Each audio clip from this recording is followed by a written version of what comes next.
इस बात का खुलासा हो ही गया कि पवन सिंह ने 2024 के लोकसभा चुनाव में आसनसोल से मिला हुआ टिकट खुद से वापस किया था या उनके ऊपर टिकट वापस करने का दबाव था। आपको बता दें कि ये एक ऐसा सवाल है जो आज तक पवन के चाहने वालों के मन में कहीं न कहीं है, जिसका जवाब अभी तक नहीं मिल पाया था कि पवन सिंह ने आसनसोल से मिली हुई टिकट वापस क्यों किया था।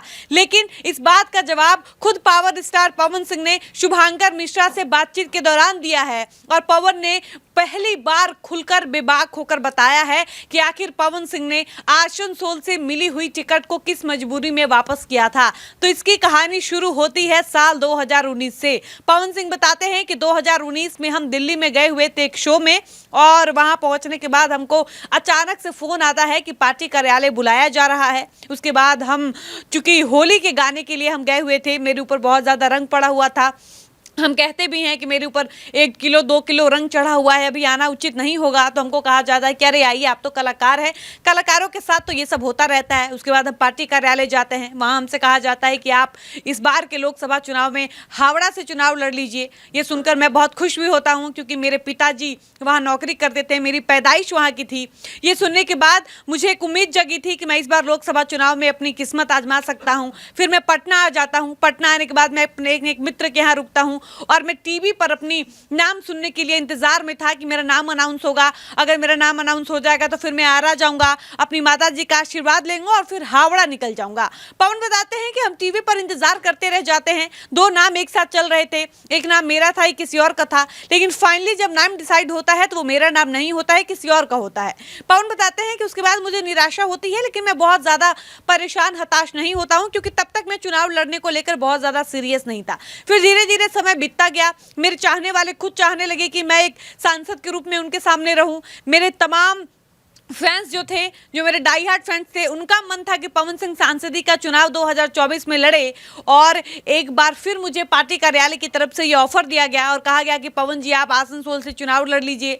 मैंने अपने दोस्तों से राय सलाह ली, मैंने 2 दिन का वक्त लिया। 2 दिन बाद मैंने अपना निर्णय दिया कि मैं ओके हूँ, आसनसोल से मैं चुनाव लड़ने को तैयार हूँ। पवन सिंह बताते हैं कि जैसे ही मेरा नाम अनाउंस होता है मुझे एक अलग लेवल की खुशी होती है और वो खुशी हर किसी ने देखी। मैं भावुक हो जाता हूँ, इमोशनल हो जाता हूँ, मेरे आंख में आंसू आ जाता है क्योंकि मैंने अपनी मां से 2024 में ये वादा किया था कि मां तुम चिंता मत करो, पवन सिंह इस बार का लोकसभा चुनाव जरूर लड़ेगा और तुम्हारा बेटा सांसद बनकर रहेगा। पवन अपनी मां का वादा पूरा करते हुए आसनसोल से जब उनका अनाउंसमेंट होता है तो वो खुश हो जाते हैं, उनको लगता है कि अब वो अपनी मां का वो सपना पूरा कर पाएंगे। लेकिन पवन बताते हैं कि कुछ दिन बाद ही मुझसे ये कहा जाता है कि पवन जी जब हम आपका नाम अनाउंस किए, जब आपके नाम की जिक्र हुई तो आसनसोल के लोग आपका विरोध इस बात पर करने लगे क्योंकि आपने आसनसोल की महिलाओं का अपमान किया है।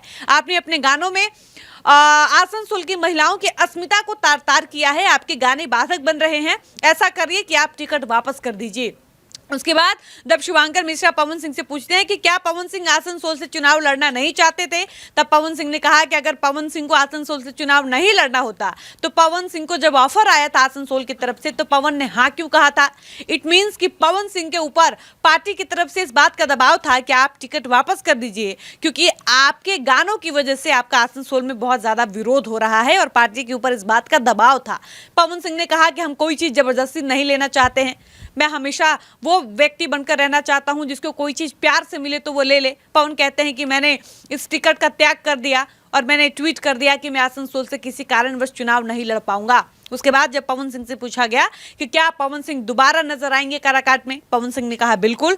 पवन सिंह ने इस बात का दावा कर दिया है कि परिस्थिति चाहे कुछ भी हो, सिचुएशन कुछ भी हो, पवन सिंह काराकाट नहीं छोड़ेंगे। वो काराकाट से दोबारा चुनाव लड़ेंगे, चाहे वो विधानसभा हो या फिर लोकसभा हो, लेकिन पवन हार मानने वाले नहीं है। पवन सिंह ने ये बात कहा है कि मेरा जो सपना है वो मैं पूरा करके रहूंगा। मुझे पता है कि मैं एक दिन उस ऊंचाई पर भी पहुंचूंगा और वो सफलता भी मेरे हाथ लगेगी। यानी पवन सिंह ने इशारों में ये कह दिया है कि पवन सिंह पावर स्टार बनने के बाद, एक कमाल के अभिनेता बनने के बाद सांसद भी बनकर रहेंगे। बाकी आप इस पर क्या कहिएगा, अपनी राय बताइएगा। वीडियो को समाप्त करते हैं, मिलते हैं नए वीडियो में। आप देख रहे थे सच टॉक्स, मैं थी आपके साथ डॉली पांडे। धन्यवाद।